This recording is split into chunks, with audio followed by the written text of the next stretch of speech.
Role. सावन का उपलक्ष्य है, ऐसे में महादेव के भक्तों की भक्ति के अलग-अलग रंग जो हैं, वो देखने को मिल रहे हैं। बात अगर महादेव की जाए तो समुद्र मंथन के दौरान एक ओर जहाँ महादेव ने विष को ग्रहण किया था, तो वहीं इसी समुद्र मंथन के दौरान कल्पवृक्ष की उत्पत्ति जो थी, वो हुई थी। ज़ी मीडिया की टीम इस वक़्त मौजूद है मेरठ के प्रसिद्ध गोल मंदिर के अंदर, जहाँ एक कल्पवृक्ष जो है, वो मौजूद है। यहाँ की मान्यता है कि इस कल्पवृक्ष के सामने जो भी श्रद्धालु कुछ माँगता है, तो उसकी मन्नत जो है, वो ज़रूर पूरी होती है। तो मंदिर से समिति से जुड़े लोग जो हैं, वो हमारे साथ मौजूद है, एक सेकंड से बात करते हैं। आप बताएँ मैम किस क्या कुछ मान्यता है तो कुछ की? कल्प वृक्ष जो है ये मनोकामना वृक्ष के तौर पे जाना जाता है और जब समुद्र मंथन हुआ था उस वक्त कल्प वृक्ष निकला था। अगर आप मुझसे पूछें हमारे यहाँ कब आया, बिल्कुल नहीं पता। बस सिर्फ एक बार हमारे पिताजी से उनके कोई साधु मित्र हैं मिलने आए थे जी। और उन्होंने इसको देखा, जो खासी जड़ी बूटियों की समझ रखते थे। उन्होंने इसको देखा तो उन्होंने ये कहा कि मुझे लगता है इसकी पत्तियां जनरली 3-4 होनी चाहिए, इसमें 5-6 थी। उन्होंने उसे देख के कहा कि बहुत छोटा-सा पौधा था, मुझे लगता है कल्पतरू है। और तब हमने इसको देहरादून भेजा चेक करने के लिए, तो एफआरआई देहरादून ने इसको कंफर्म करके भेजा है दैट दिस इज़ कल्पतरू। जो हमें पता चला विश्व में है ही 5 जगह और 1 जगह हमारे यहाँ है। ये मनोकामना पूर्ति के तौर पे वृक्ष को जाना जाता है और ये इतने सही समय पे हमें सब ये सब हो रहा है कि हम शिव परिवार की यहाँ पे प्राण प्रतिष्ठा भी कर रहे हैं। और ये कहा जाता है अगेन, ये जो वेद है इनमें ये बताया गया, पुराणों में ऐसा कुछ है कि जब शिव जी युद्ध पे गए थे, माँ पार्वती और शिव जी कल्पतरु को अपना पुत्री सौंप के गए थे कि वो जी। उसकी रक्षा कर सकें। साथ ही एक और मान्यता है कि कल्पतरु वृक्ष की जो रखवाली है वो किन्नर और किन्नरी करते हैं, जिसके चलते 22 तारीख को हम या इसका जो विशेष पूजन रखा है वो किन्नर और किन्नरी द्वारा ही करा जब है। मेरठ में गोल मंदिर का अलग स्थान है, क्या मान सकते हैं कि जो कल्पवृक्ष है ये समुद्र मंथन से जी, बिल्कुल, तभी यहाँ बिल्कुल। पे तभी से यहाँ पे मौजूद है? हो सकता है। हुँ। देखिए, मैं पता नहीं बाबा ने माँ ने, क्योंकि आदि शक्ति यहाँ पे 1960 से यहाँ पे हैं, तो पता नहीं क्या ही है।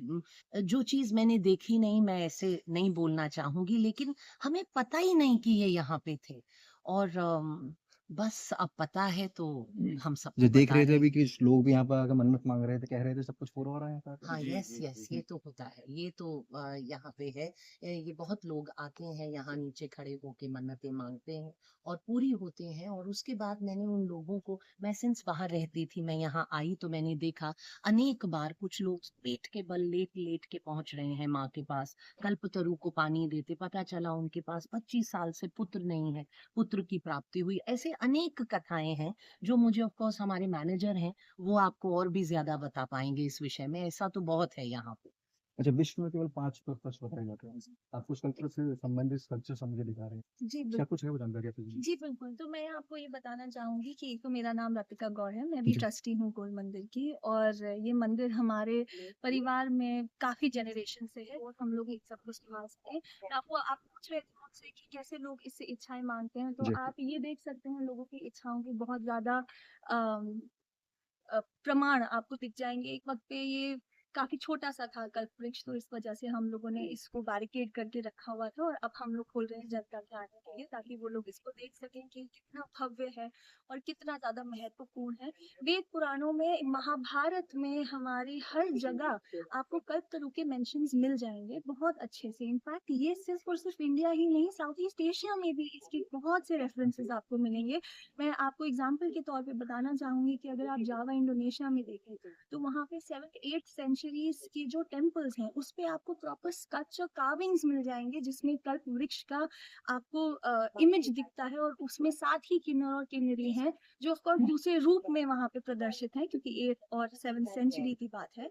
तो वहाँ पे वो उनकी गार्डियनशिप के लिए, उनकी प्रोटेक्शन, उनकी रक्षा के लिए वहाँ पे स्कल्प्टेड दिखाए गए हैं। तो कल्प वृक्ष की तो इतनी मान्यता है और इतनी समझ है, पर हाँ, क्योंकि ये बहुत सिर्फ 5 हैं पूरे विश्व में, तो इस वजह से इसके बारे में लोगों को जानकारी इतनी नहीं है, लेकिन इसकी महत्वता उतनी ही विशाल है हमारे पूरे हिंदू रीति रिवाजों में, उसके स्क्रिप्चर्स में, अच्छा, वेद कहा में। जाता है कल्पवृक्ष की जो रक्षा है वो किन्नर किन्नरी करता है। इसके बारे में थोड़ा उड़ा ही दो, जी, जिसका तो कोई बेसिकली जब समुद्र मंथन हुआ था तो कल्पवृक्ष निकले थे और आप जैसे जानते हैं समुद्र मंथन वक्त पे जो चीजें निकली उसको एक तरीके से बांटा जाना था असुरों और सुरों के बीच में, देवों के और असुरों के बीच में। तो ऐसे में क्या हुआ था कि एक जब अमृत निकला था तो राहु और केतु ने उसके ऊपर लड़ाई करी थी और उसको छल कपट से पाने की कोशिश करी थी।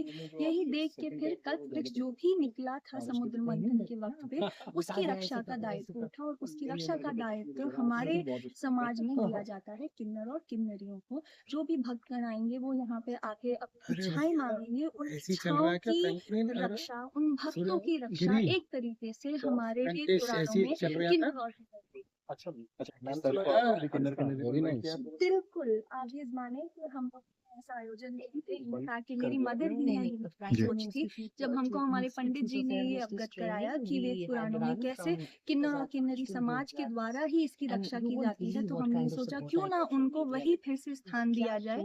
आज मेरे समाज में हम लोगों को अवगत कराएं कि कैसे उनका एक बहुत महत्वपूर्ण रोल हुआ करता था हमारे हिंदू धर्म में, और इसी वजह से हम उन्हें बुलाएंगे, हम आके उनसे पूरी पूजा करवाएंगे और इस चीज पे हम उनको वो सही सम्मान देंगे जो उनको मिलना चाहिए। बहुत बहुत शुक्रिया हमसे बात करने के लिए। देखिए तो गोल मंदिर की ये तस्वीरें थी जहाँ पर कल्पवृक्ष जो है वो यहाँ मौजूद है, जिसकी मान्यता है कि जो भी श्रद्धालु यहाँ पर कुछ मांगता है तो उसकी मन्नत जो है वो अवश्य यहाँ पर पूरी होती है। जी मीडिया के लिए कैमरा पर्सन शिव के साथ मैं सारस्वत।